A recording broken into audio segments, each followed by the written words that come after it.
Hello, everyone. Welcome again to Time for Emerging Markets, Doers Within Emerging Markets. This is Jacob, the host of this podcast, and I'm really humbled and grateful to have with me Cicy, the Chief Human Resource Officer at BrainCo Tech, a life coach and a student of the Yangming Philosophy Academy. Cicy, welcome to the podcast, and it's great having you. How are you today? Thank you. It's a great pleasure being here. It's an honor to have you, and I'm really excited on the conversation we're going to have today. And let's just get into it. So, Sure. So can you just tell us a little bit about yourself? Of course. So my name is Cicy. I go with Cicy, but my name in Chinese is Shengnan. I grew up in China, Beijing, and spent my the first 20 years of my life growing up and studying in Beijing. I came to Boston about 5 years ago for graduate studies. I went to the Harvard Grad School of Education, did a lot of studies and research there, also encountered this amazing engineers and scientist team working on brain science and brain computer interface.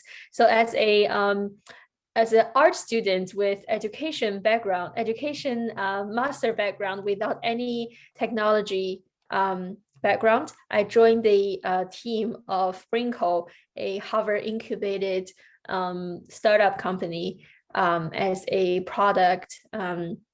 educational product manager. So I've been in BrainCo for a few years and recently had a transition into the human development field of the company. So I'm a chief human resource manager now. Also on the side, I'm also a certified life coach. I coach a lot of young professionals and startup entrepreneurs to align their career goal with their life purpose so that they feel more motivated in life. Yeah, that's me. Thank you so much for just giving us an elaboration of that. And for all of you guys listening out there, if you really want someone to help you align your education experience with your life purpose, I think Cicy is someone that you can reach out to as well. Based on what she has been doing so far, and we're gonna get more into it as we get down into this episode. So just to take us a step back before we talk about the Harvard Graduate School of Education and why you applied there and how you got into BrainCo, I would just like to ask a little bit, like, where did you grow up? Did you grow up here in the United States or back in China? I grew up in Beijing. It's the capital of China. And it's a pretty traditional environment to grow up. And I have a typical 3-people family, my parents and I, because we have this one-child policy, obviously. I've just always been in China, in Beijing. Very cool. And what was it like growing up in Beijing? Was it, did you get a sense of like the metropolitan sense of it, or was it like, how was it? Did you travel to other places in China? Definitely very metropolitan. There are 30 million people there. In the city. That's a lot. And just going now into it, I mean, just pre-Harvard graduate school education, where did you study before you applied to Harvard? So I did my college education in Beijing as a translation and interpretation major. So I studied English translation back in college, also learned Spanish as my second foreign language.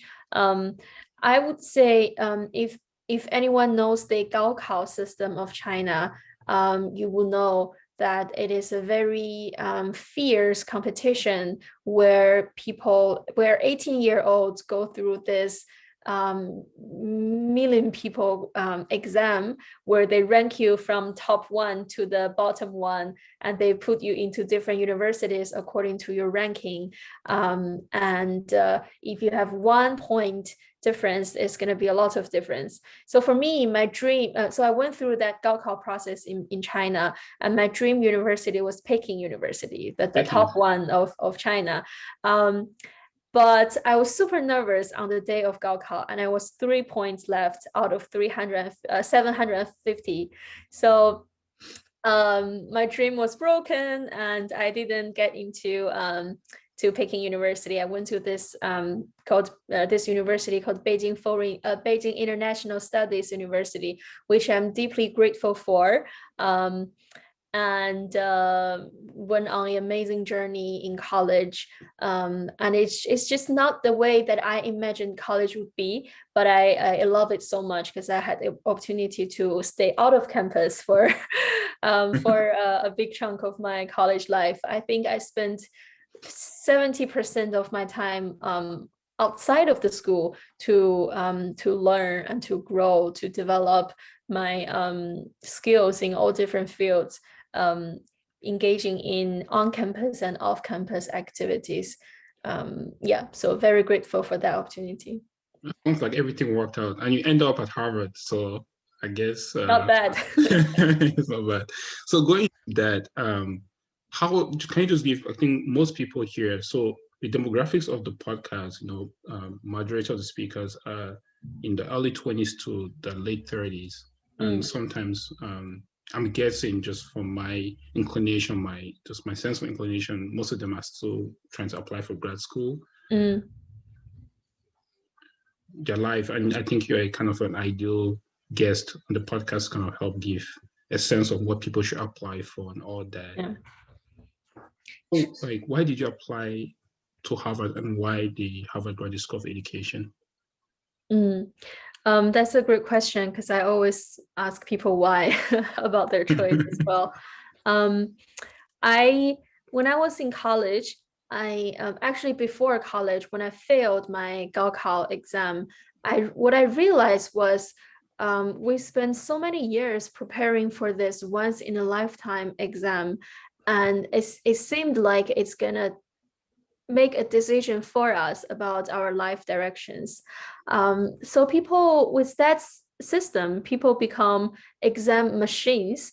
They know a lot of formulas and functions and know how to solve mathematic and physical problems, physics problems, but they don't really challenge why and how things work in their way.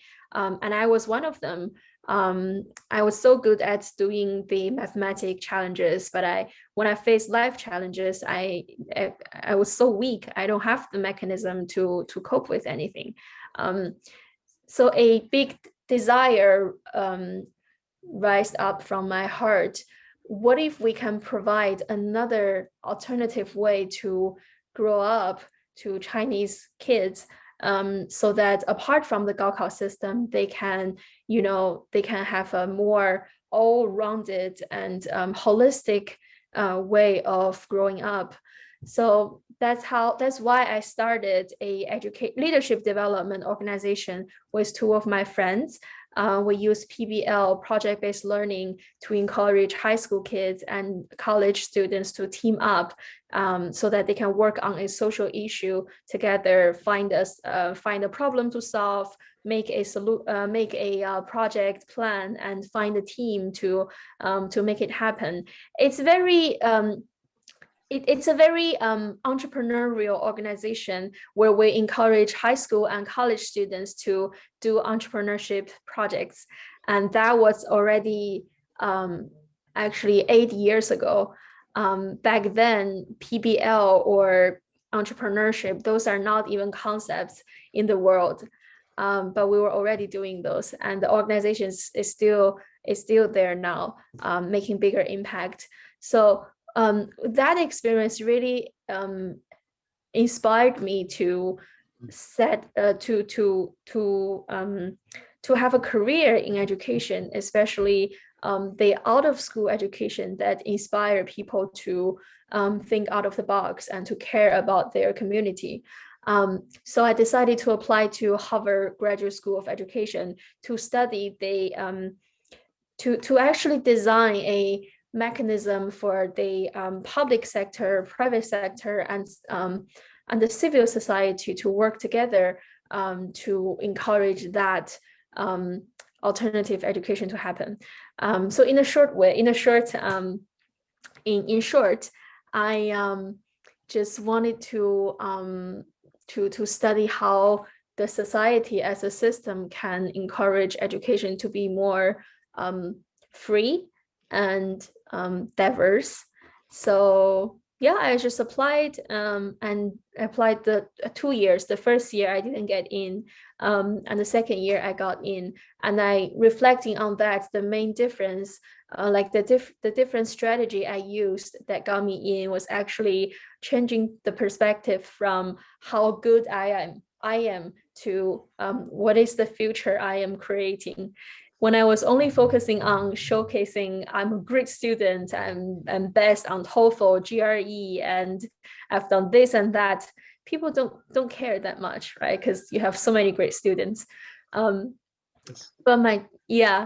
in the second year when I applied, my strategy was I didn't talk about anything about the past. I only focused on the future, what I want to do and what support I need from Harvard. So I got in with that. That will be a piece of advice number one for anyone who's going to grad school. Really, what represent you is not your past, but your future and what you want to do. I'm even inspired by that. That's powerful. And I like the fact that you started from you applying yourself with your two friends to start a program that can really change the course of how people think about education and social impact. And most importantly, working with the youth to actually kind of build a new way of thinking, right? And Yeah. them to learn to do something. That's pretty amazing. That's very commendable for you to do that. So how do people get to know the program? Is it on your website? Yes. We do have an international website called youthpowerinchina.org. The organization is called YouthPower. And we have partnered with the Chinese Ministry of Education to be present in 300 schools all around the country, in 23 cities. So it's been developing pretty fast. Although we don't have even one single employee, everybody is volunteer. And we rotate the student leadership every year. So everybody in the leadership team is a student, but there is a professional board team to monitor the development of the organization. So powerful. That's pretty amazing. That's pretty cool. Yeah, I think it's kind of a storyline is, especially, just how great your organization has been. I think just from a personal perspective, when you mentioned you applied the second time, and talking about the future is really critical. So I think for all the listeners out there, you have to change your perspective of, talk about the future rather than the past. And I really like that you mentioned that. Just want to iterate that. So in this journey, let me say from the time, just before you applied to Harvard grad school, who are the people that actually help, because that was 8 years ago, right? Who are the people that actually give you a sense of how to innovate or how to be an entrepreneur? Maybe those words didn't exist, but you have people along the way that guided you and gave you. Yeah. I'd say the idea and the motivation to build on an entrepreneurial project it had to be from within my heart. So it was totally from my heart, but along the way, I couldn't have done so much without the help from a lot of people, including the few incubator programs I've been through. There's the Do School in Germany, where I went for 3 months to fully bake this nonprofit organization into a social enterprise. So the Do School in Germany is very helpful. I'm gonna do a big plug-in for them here. That's awesome. It's literally the Do School, the school for the doers. And then that was in 2016, and the next year, YouthPower successfully transitioned into a social business because of the Do School's help. But we were exploring this variety of fundraising options. And that's when I came across Watson Institute in Colorado. They are also a social entrepreneurship incubator kind of university. And I went there for another half a year to learn the diverse way of fundraising and sort of the B Corp and more American style social enterprise. And they are very helpful too. And a lot of the mentors I met there, I'm still in touch with them. One of my mentors at Watson Institute, he even went to my wedding in Beijing as a, what do you call it, officiator? Yeah. Yeah. He's a very gentle and wise Indian American gentleman, angel investor of the Rocky Mountain Investor Club. So yeah, big shout to the Do School and Watson Institute. I'm grateful that there are so many of them on the society that focus on impact rather than financial return. So any student entrepreneur who want to have financial or resource help should definitely look for this kind of incubator opportunities.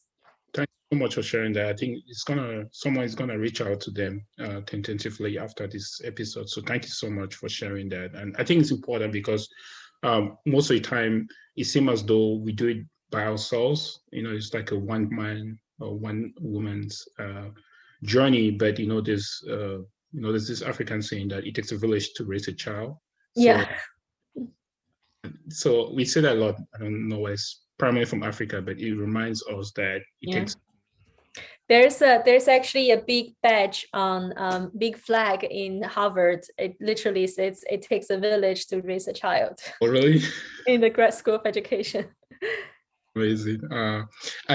One thing that you brought up that really resonated on me is that you said something about your heart, something into your heart. And what that reminds me is one philosophy that I've been learning about called the Yangming Philosophy that actually works on your heart.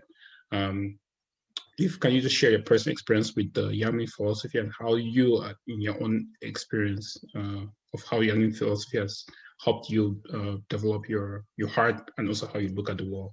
Yeah, definitely. I find it a very practical way of self-reflection and self-awareness. And it's really it's a methodology for action. No matter people want to do a startup business or they're making their personal life plan or even building a relationship, anything that needs development and growth can apply this 4 steps philosophy, which is the heart mind, the Tao, the virtues, and the matters, the 4 steps. The basics is whatever you want to do, you're going to start from the heart mind, because that's where the motivation and drives come from. And then the Tao, the way things go, and the virtues, how you do it, and then the matters. I find it actually very, very international. People think it's traditional Chinese culture, so it's the Eastern wisdom that doesn't apply worldwide. But actually, the big secret I found is it is so global. I studied the Western life coaching skills, and it's exactly the same logic. And I studied if you look at the Simon Sinek's golden circle theory, it's also exactly the why, how, what. It's so if you look at secret carefully, it's really the heart Tao virtual matters formula. So just found it very fascinating. That's pretty amazing. And I think one thing, I'm from Africa and it resonates with me as well. So I think it has a very international, I actually relate to it. So I think they can be an international presence in terms of just like the mindset and. Yeah, because it's very close to the essence of human nature about how people grow. Exactly. And so that's pretty amazing. And we're going to talk about like the 10-year plan of Yangming Philosophy. I wanted to run up 2 things first. So you recently transitioned into the Chief Human Resource, the position of the Chief Human Resource Officer at BrainCo. Yeah. Can you just tell us a little bit about BrainCo and what you do there? Yeah. So I joined BrainCo about 4 years ago. Back then, it's still a on-campus incubated startup team of Harvard. And the founders are a few PhD candidates from the brain science department of Harvard. So they developed this sensor technology that can monitor people's brainwave from the forehead, and then their AI algorithm translate that into your real-time attention level, relaxation level, even more medical related autism and depression, sleep problems. So all those kind of things can be monitored by your brainwave. And this this sophisticated brain science technology is doing amazing job in helping people grow better in their ability of memory, focus, attention level. So I was working on the educational technology product that helps students to focus better in classrooms by providing their teachers a real-time visualization of their brain activity. Yeah. Sounds scary, right? But it's already monetized and industrialized. It's in good sales in China and the US. And yeah, so we've been doing that since 4 years ago. And then I found myself during the process of product development, where I work with a lot of engineers and scientists. I found myself a very people-centered person, so I can't deal with tech anymore. I gotta deal with people. So yeah, so I requested, I talked to my team, our co-founders, partners team. Hey, I really want to do this, and I think we are reaching a point where a big HR system need to be built, so that we can develop sustainably. Yeah, so that's how I transitioned. That's cool. Just one last question on this. How did does your current role change the way you think about education? Like what's the one thing that might have been some learning within BrainCo that you have learned out of it and say, hey, maybe I have to think of education differently? Yeah, that's a great question. I spent a whole year thinking about that. What's the meaning of my work helping people grow stronger brain? That's basically what I was doing. And what I realized is there's so many techniques and ways that we can use to train our brain to be stronger. Just like we go to the gym to train our muscle, we can train our brain to become stronger. But essentially, that's still not the fundamental. That's not still not the fundamental way or essence of how people develop. And I think that essence actually comes from the heart. So instead of brain power, what I want to grow on people is the heart power, is the ability to arise this inner strength that can hold you and support you to do anything you want.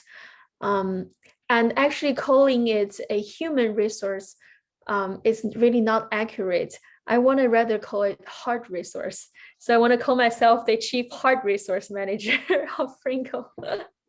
That's so cool. Oh, my heart.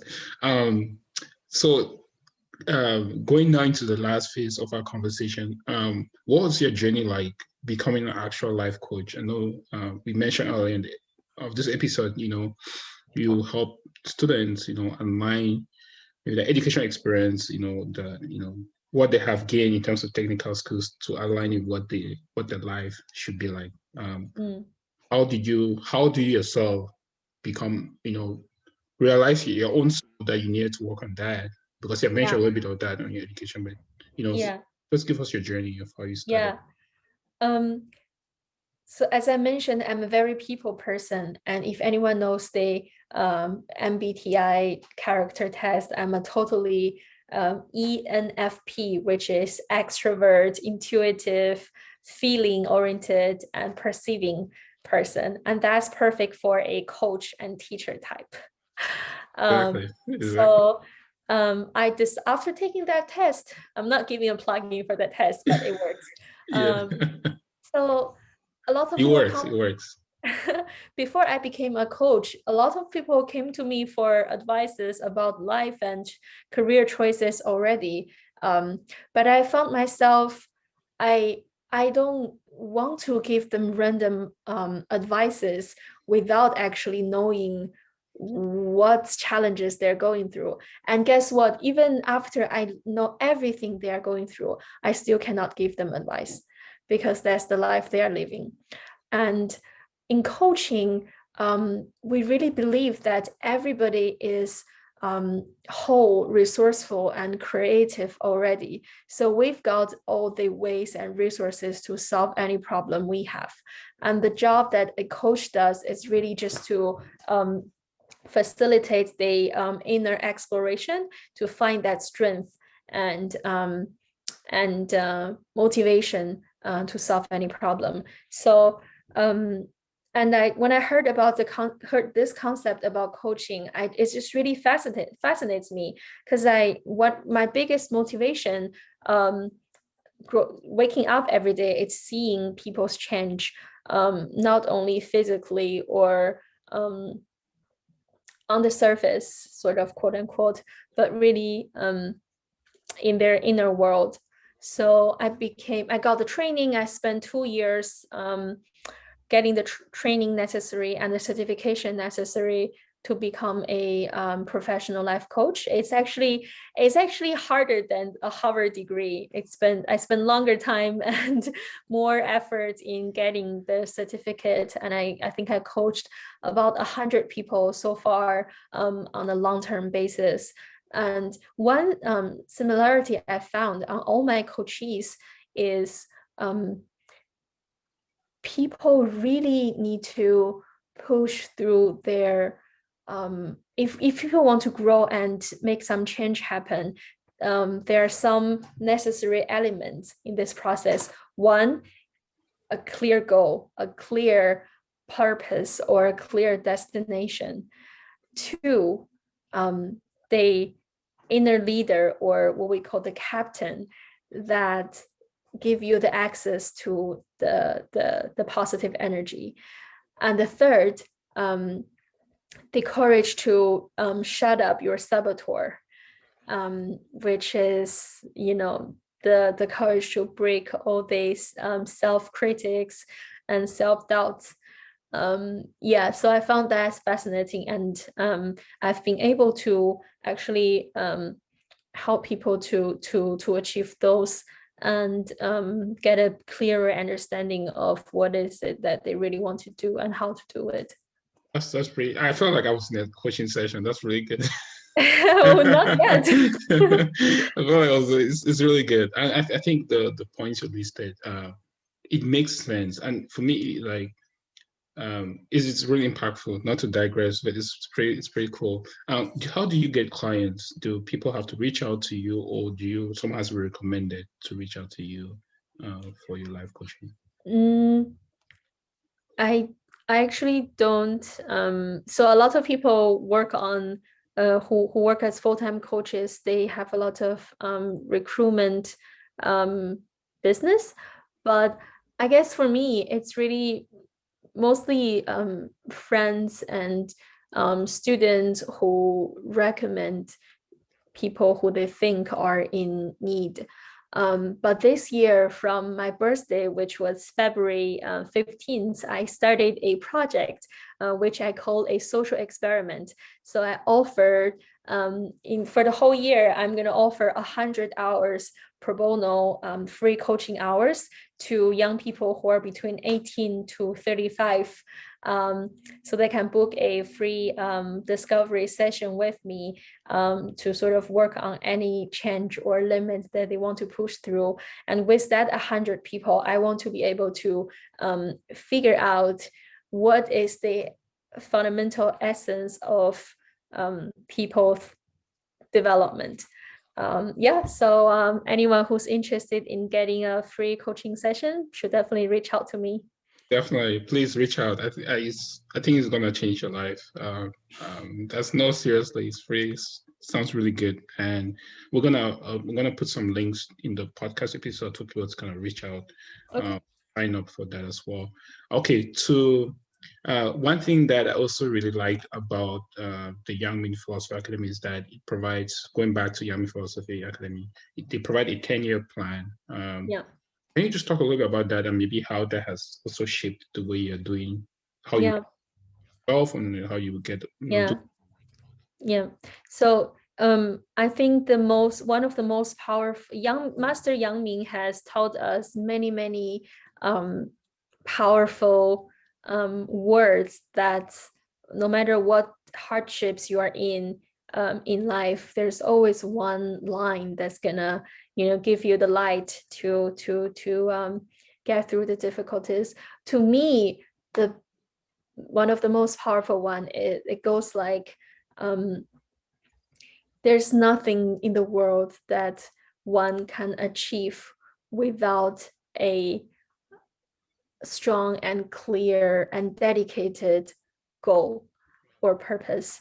Um, the wisdom lost its last 50% in the translation, but that gives me a so that shows how important it is to have a life purpose, right? And I think that is actually the powerful part. And also, Yangming philosophy focus a lot on self-reflection and self-purifying, which in the Western language is a process of awareness and mindfulness. The clearer you can see yourself, the clearer you can see others, and that gives us a smart and piercing eye to see through the world and the essence of things. I think that's the beauty of Yangming philosophy, and also it also applies to entrepreneurship. So Yangming Academy, they have this entrepreneurship course where they help public companies to make their 3.0 strategic plan, and they help individuals to make their 10-year plan based on they heard Tao virtues and manners formula, and it's been working with a lot of individuals, young people and companies, and I think for my company, BrainCo, who I'm working with, we're also working with the Yangming Academy to make our own 3.0 strategy plan. And the core, if I have to summarize, it's really making a heart-to-heart connection with your customers and with your clients.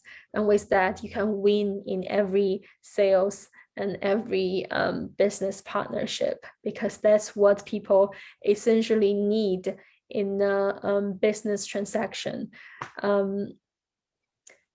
Yeah, so I've seen 10-year-old, 5-year-old, and 20-year-old students using the 10-year planning strategy to make their life plan. And yeah, I actually think it's a very practical tool. I don't know if we could translate that into English and make it available to more people. I think there's this cultural confidence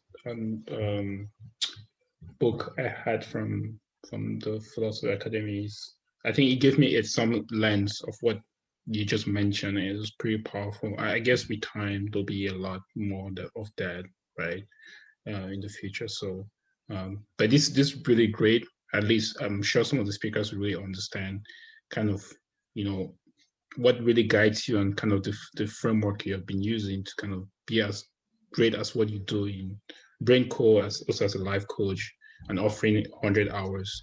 But I just like to close here. What is the thing that you would tell students who are really, it's like, oh my gosh, like I don't really know where to start. I have to figure out, like they're just completely lost. Students are young professionals. Where do you think they should start in terms of just trying to get into a path that can be fulfilling, but also have these qualities that you mentioned, maybe either through Yangming philosophy or maybe, whatever, what all these amazing philosophies, what do you suggest for them to? Mm.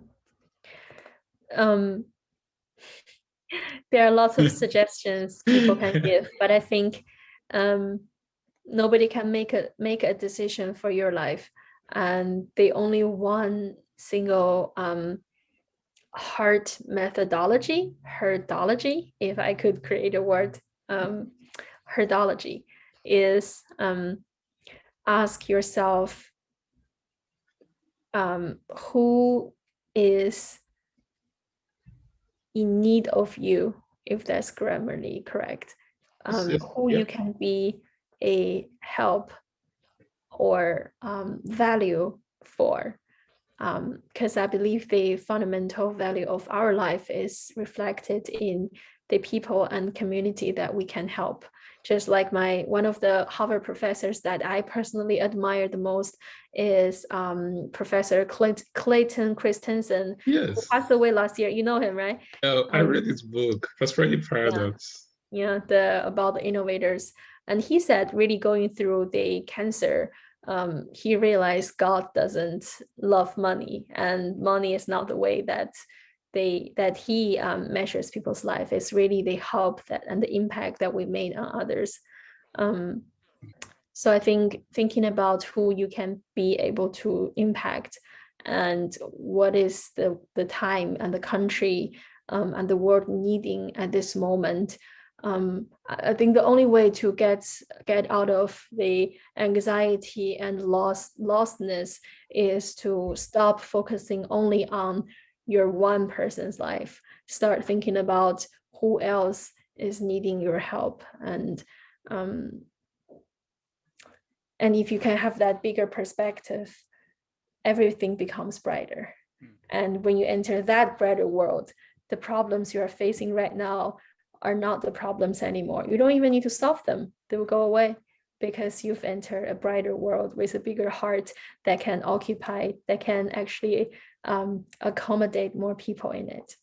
That's so beautiful. That's a very good way to cap the episode. Thank you so much, Cicy, for sharing your life story, a little bit of a dad, your philosophy, and just the way you think of life and work. I really appreciate your time. Cicy is the Chief Human Resource. I need to put the Chief Human Resource Officer. Hard resource. Hard resource, yes, hard resource. Chief Hard Resource Officer at BrainCo. A life coach. She offers 100 hours for this year to help 100 people, right? And I'll put down the links of how you can be a part of that and share all the other links that she mentioned in relation to all what we discussed on this episode. Thank you so much, Cicy. And to all our listeners, thanks for listening. Thanks for tuning in. And we'll see you guys in the next episode.